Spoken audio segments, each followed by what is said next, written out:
ಹೆಣ್ಮಗುಗೆ ಆಗಿರ್ತಕ್ಕಂಥ ಅನ್ಯಾಯಕ್ಕೆ ನ್ಯಾಯ ಕೊಡಿಸುವಂತಹ ಒಂದು ಸನ್ನಿವೇಶಕ್ಕೆ ಎಲ್ಲರೂ ಕೂಡ ಸ್ವಇಚ್ಛೆಯಿಂದ ಭಾಗಿಯಾಗಿರ್ತಕ್ಕಂಥ ಎಲ್ಲ ಸಮಾನ ಮನಸ್ಕರಿಗೆ ನನ್ನ ನಮಸ್ಕಾರಗಳು.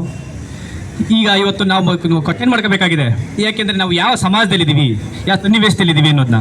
ಇಷ್ಟೊಂದು ಡಾಕ್ಟರ್ ಬಾಬಾ ಸಾಹೇಬ್ ಅಂಬೇಡ್ಕರ್ ಕೊಟ್ಟಿರ್ತಕ್ಕಂತಹ ನ್ಯಾಯಾಂಗ ವ್ಯವಸ್ಥೆಯಲ್ಲಿ ಇಷ್ಟೊಂದು ಕಠಿಣ ಶಿಕ್ಷೆಗಳಿದ್ದರೆ ಏನು ಅನ್ನೋದನ್ನ ರೂಪಿಸ್ಕೊಂಡಿಲ್ಲ. ಇಷ್ಟೊಂದು ಕಠಿಣವಾದ ನ್ಯಾಯಾಂಗ ವ್ಯವಸ್ಥೆಯೂ ಕೂಡ ಈ ಥರ ಮಹಿಳೆಯರ ಮೇಲೆ ಹಲವು ಕಡೆ ಬೆಂಗಳೂರಿನ ರಾಜಧಾನಿಯ ಕೂಗಳತೆ ದೂರದಲ್ಲಿ ಇದೆ. ಆದರೂ ಕೂಡ ಈ ಕೂಗಳತೆ ದೂರದಲ್ಲಿದ್ದರೂ ಕೂಡ ಎಲ್ಲೋ ಒಂದು ಕಡೆ ಕಾನೂನು ಲೋಪ ಆಗಿದೆ ಅಂತ ನಾನು ಭಾವಿಸ್ತೀನಿ. ಏಕೆಂತಂದರೆ ಇವತ್ತು ಕೆಲವರು ಯುವಕರು ಮದ್ಯವ್ಯಸನ ಅಂದರೆ ಗಾಂಜಾ, ಅಫೀಮು, ಈ ನಶೆಯಲ್ಲಿ ಯಾರಿಗೆ ಏನು ಅನ್ನೋದೇ ಅರ್ಥ ಮಾಡ್ಕೊಳ್ಳದೆ ಅವರ ವಿವೇಚನೆ ಯಾವ ಮೆಟ್ಟಿಕ್ಕಿದೆ ಅನ್ನೋದು ಗೊತ್ತಿಲ್ಲ. ಆ ಮಗು ನಾನು ತಿಳಿದಿರೋ ಪ್ರಕಾರ ಮತ್ತು ಮಾಹಿತಿ ತಿಳ್ಕೊಂಡಿರೋ ಪ್ರಕಾರ ಮಾತು ಕೂಡ ಬರಲ್ಲ ಮತ್ತು ಕಿವಿನೂ ಕೇಳಿಸಲ್ಲ. ಇಂಥ ಒಂದು ಚಿಕ್ಕ ಮಗು ಮೇಲೆ 4 ರಿಂದ 5 ಜನ ಅತ್ಯಾಚಾರ ಮಾಡ್ತಾರೆ ಅಂತಂದರೆ ಈ ಸಮಾಜ ಯಾವ ಥರ ಇದೆ? ನಾವು ಯಾವ ಸಮಾಜದಲ್ಲಿ ಬಾಳ್ತಾ ಇದ್ದೀವಿ? ಇದನ್ನು ನಾವೇ ಕ್ವಶನ್ ಮಾಡ್ಕೋಬೇಕಾಗುತ್ತೆ. ಈ ಹೆಣ್ಮಗು ಆಗಿರೋ ನ್ಯಾಯಕ್ಕೆ ಎಲ್ಲರೂ ಕೂಡ ಇವತ್ತು ನಾವಿಲ್ಲಿ ಯಾಕೆ ಹೋರಾಟ ಮಾಡ್ತಾ ಇದ್ದೀವಿ ಅಂತಂತಂದರೆ ಇಷ್ಟೊಂದು ಜನ ಸೇರಿ ಆ ಹೆಣ್ಮಗುಗೆ ನ್ಯಾಯ ಸಿಗಬೇಕು, ಆ ಸಾವಿಗೆ ನ್ಯಾಯ ಸಿಗಬೇಕು. ಅಥವಾ ಅತ್ಯಾಚಾರಿಗಳು ಅಥವಾ ಅದಕ್ಕೆ ಸಂಬಂಧಪಟ್ಟಂಥವ್ರಿಗೆ ಈ ಕಾನೂನು ವ್ಯವಸ್ಥೆಯಲ್ಲಿ ಸೂಕ್ತವಾದಂಥ ಪೊಲೀಸ್ ಇಲಾಖೆ ಎಡೆಮುರಿ ಕಟ್ಟಬೇಕು ಅಂತ ನಾನು ಕೇಳ್ಕೊತಿದ್ದೀನಿ. ಜೈ ಭೀಮ್. ಧನ್ಯವಾದಗಳು. ನೋವಿನ ಸಂಗತಿ, ಬೆಂಗಳೂರು ಕೂಗಳತೆ ದೂರದಲ್ಲಿರುವಂಥ ನಮ್ಮ ಒಂದು ನಗರದಲ್ಲಿ ಈ ಒಂದು ಕೃತ್ಯ ನಡೆದಿದೆ ಅನ್ನೋದನ್ನ ಸಹಿಸ್ಕೊಳ್ಳಿಕ್ಕೆ ಆಗದಿರುವಂಥ ಒಂದು ಘಟನೆ ಭಾಳ ನೋವಾಗ್ತದೆ. ಈ ಸಂದರ್ಭದಲ್ಲಿ ತಮ್ಮ ಸ್ವಇಚ್ಛೆಯಿಂದ ಆ ಹೆಣ್ಮಗಳಿಗೆ, ಖುಷಿಯನ್ನು ಹೆಣ್ಮಗಳಿಗೆ ನ್ಯಾಯ ಸಿಗಬೇಕು ಅನ್ನೋ ದೃಷ್ಟಿಯಿಂದ ಸಮಾನ ಮನಸ್ಕರಾದಂಥ ಎಲ್ಲ ವಿವಿಧ ಸಂಘಟನೆಗಳು ಇವತ್ತು ಇಲ್ಲಿ ಬಂದು ಹೋರಾಟಕ್ಕೆ ಮಾಡ್ತಾ ಇದ್ದೀವಿ.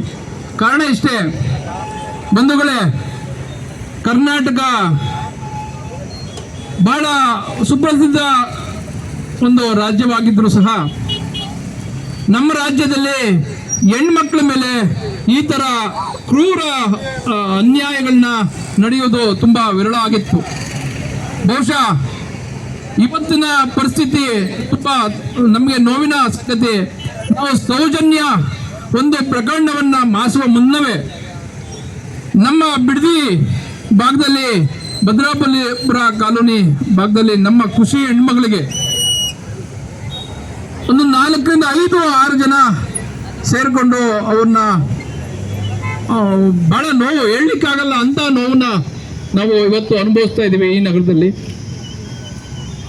ಈ ಒಂದು ವಿಚಾರವನ್ನ ನಿನ್ನೆ ನಮಗೆ ಗಮನಕ್ಕೆ ಬಂದಾಗ ನಮ್ಮ ಸಜ್ಜಲಿಂಗಯ್ಯನವರು ಎಲ್ಲರಿಗೂ ಕರೆ ಮಾಡಿ ನಾವೆಲ್ಲರೂ ಇಲ್ಲಿ ಸೇರಬೇಕು, ಈ ಹೆಣ್ಮಗಳಿಗೆ ನ್ಯಾಯ ಸಿಗಬೇಕು, ನಾವು ಧ್ವನಿ ಮಾಡಬೇಕು, ದಯಮಾಡಿ ನಾವಿಲ್ಲಿ ಎಲ್ಲರೂ ಸೇರೋಣ, ಆ ಹೆಣ್ಮಗಳಿಗೆ ನ್ಯಾಯ ಸಿಗುವಂಥ ಕೆಲಸವನ್ನ ನಮ್ಮ ಬಿಡದಿ ಭಾಗದ ಎಲ್ಲ ನಾಯಕರು ಮಾಡಬೇಕು ಅನ್ನೋ ಒಂದು ದೃಷ್ಟಿಕೋನದಲ್ಲಿ ನಾವಿವತ್ತೆಲ್ಲ ಇಲ್ಲಿ ಬಂದಿದ್ದೀವಿ.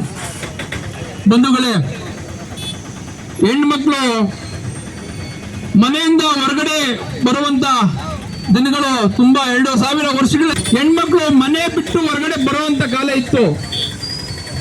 ಆದ್ರೆ ಇವತ್ತು ಬಾಬಾ ಸಾಹೇಬರು ಕೊಟ್ಟಂತ ಸಂವಿಧಾನ ಎಲ್ಲರೂ ಸಮಾನರು, ಹೆಣ್ಮಕ್ಳು ಸಹ ಹೊರಗಡೆ ಬರಬೇಕು, ದುಡಿಬೇಕು, ಗಂಡು ಹೆಣ್ಣು ಒಂದೇ ಅನ್ನೋ ದೃಷ್ಟಿಕೋನದಲ್ಲಿ ಸಂವಿಧಾನದಲ್ಲಿ ಅವಕಾಶವನ್ನು ಮಾಡಿಕೊಟ್ರು.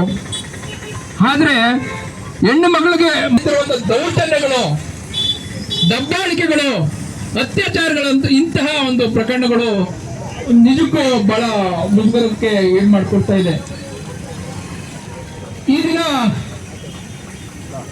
ಖುಷಿಯಾದ ಹೆಣ್ಮಗಳಿಗೆ ಮಾತು ಕೂಡ ಬರ್ತಾ ಇರಲಿಲ್ಲ, ಕಿವಿ ಸಹ ಕೇಳ್ತಾ ಇಲ್ಲ. ಅಂದ್ರೆ ಆ ಹೆಣ್ಣು ಮಗಳ ಮೇಲೆ ಈ ಕಿಡಿಗೇಡಿಗಳು, ಯಾರು ಈ ಕೃತ್ಯವನ್ನು ಎಸಗಿದಾರೋ ಈ ಕಿಡಿಗೇಡಿಗಳು, ನಿಜಕ್ಕೂ ಅವರು ಮನುಷ್ಯ ರೂಪವನ್ನ ಇಲ್ಲ, ಅವರು ಹಂದಿ ನಾಯಿಗಳಿಗಿನ್ನ ಕಡೆಯಾದಂತ ಒಂದು ಮನಸ್ಥಿತಿಯನ್ನ ಹೊಂದಿದ್ದಾರೆ ಅನ್ನೋದನ್ನ ನಾನು ಇವತ್ತು ಹೇಳ್ತಾ ಇದ್ದೀನಿ. ಆ ಹೆಣ್ಮಗಳ ಮೇಲೆ ನೀವು ಅತ್ಯಾಚಾರ ಮಾಡಲಿಕ್ಕೆ ನಿಮ್ಗೆ ಯಾವಾಗಾದ್ರೂ ಮನಸ್ಸು ಬಂತು? ಹಾಗಾದ್ರೆ ನೀವು ನಿಮ್ಮ ಮನೆಯಲ್ಲಿರೋ ಹೆಣ್ಣು ಮಕ್ಕಳಿಗೆ, ನಿಮ್ಮ ಅಕ್ಕ ತಂಗಿಯರಿಗೆ, ನಿಮ್ಮ ಸಂಬಂಧಿಕರಿಗೆ, ಹೆಣ್ಣು ಮಕ್ಕಳಿಗೆ ಇದೇ ತರ ನೀವು ಮಾಡ್ತಿದ್ರ? ಬಹಳ ನೋವಾಗ್ತದೆ. ಇವತ್ತು ಹೆಣ್ಮಕ್ಳು ಹೊರಗಡೆ ಬಂದು ದುಡಿತಾ ಇದ್ದಾರೆ, ಎಲ್ಲಾ ಕ್ಷೇತ್ರಗಳಲ್ಲೂ ಸಹ ಅವರದೇ ಆದಂತ ಛಾಪನ್ನು ಮೂಡಿಸ್ತಾರಂತ ಈ ಒಂದು ಸನ್ನಿವೇಶದಲ್ಲಿ. ಆದ್ರೆ ಅತ್ಯಾಚಾರಗಳು, ದಬ್ಬಾಳಿಕೆಗಳು ಹೆಣ್ಮಕ್ಳ ಮೇಲೆ ಸದಾ ನಡೀತಾ ಇರೋದು ನೋವಿನ ವಿಚಾರ. ಬಂಧುಗಳೇ, ಈ ಒಂದು ವಿಚಾರಕ್ಕೆ ಕರ್ನಾಟಕ ಭೀಮಸೇನೆ ಸಂಘಟನೆಯ ರಾಜ್ಯಾಧ್ಯಕ್ಷರಾದಂತ ನಮ್ಮ ಶಂಕರ್ ರಾಮಲಿಂಗಯ್ಯನವರು ಸಹ ನಿನ್ನೆ ಕರೆ ಮಾಡಿ ಅವರು ವಿಚಾರನ ಹೇಳಿದ್ರು. ದಯಮಾಡಿ ಇದನ್ನ ದೊಡ್ಡ ಮಟ್ಟಕ್ಕೆ ಮಾಡೋಣ. ಖುಷಿಯನ್ನು ಹೆಣ್ಮಕ್ಳಿಗೂ ಇಡೀ ನಮ್ಮ ರಾಜ್ಯದಲ್ಲಿ ಎಷ್ಟು ನಮ್ಮ ಜಿಲ್ಲೆಗಳಲ್ಲಿ ನಮ್ಮ ಸಂಘಟನೆ ಇದೆಯೋ ಅಷ್ಟು ಜಿಲ್ಲೆಗಳಲ್ಲೂ ಸಹ ನಾವು ಪ್ರತಿಭಟಿಸುವ ಮೂಲಕ ಹೆಣ್ಣು ಮಕ್ಕಳಿಗೆ ನ್ಯಾಯ ಕೊಡಿಸುವಂತಹ ಕೆಲಸವನ್ನ ನಾವು ಮಾಡಬೇಕು. ದಯವಿಟ್ಟು ನೀವು ರಾಮನಗರ ಜಿಲ್ಲೆಯವರು ಎಚ್ಚೆತ್ತುಕೊಳ್ಳಿ. ನಾಳೆ ಅವರು ಮಾಡ್ತಿರುವಂತಹ ಹೋರಾಟಕ್ಕೆ ನೀವು ಕೈ ಜೋಡಿಸುವ ಮೂಲಕ ಆ ಹೆಣ್ಮಕ್ಳಿಗೆ ನ್ಯಾಯ ಸಿಗುವಂತ ಕೆಲಸವನ್ನು ನೀವು ಮಾಡಿ ಅಂತ ಒಂದು ಕರೆ ನೀಡಿದ್ರು. ನಮ್ಮ ನಿಖಿಲ್ ಸಜ್ಜಲಿಂಗಯ್ಯನವರು ಅವರು ಸಹ ಹತ್ರ ಕರೆ ಮಾಡಿದ್ರು. ನಮ್ ಬಿಡದಿ ಭಾಗದಲ್ಲಿ ಇಂಥ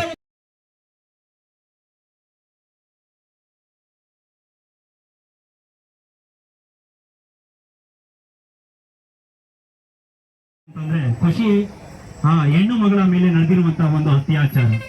ಸೊ ಈ ಅತ್ಯಾಚಾರಿಗಳನ್ನ ಗಲ್ಲಿಗೇರಿಸಬೇಕು ಅಂತ ನಾವು ಎಲ್ಲಾ ಸಂಘಟನೆಯವರು ಕೂಡ ಕೇಳ್ಕೊಳ್ತಾ ಇದ್ದೀವಿ.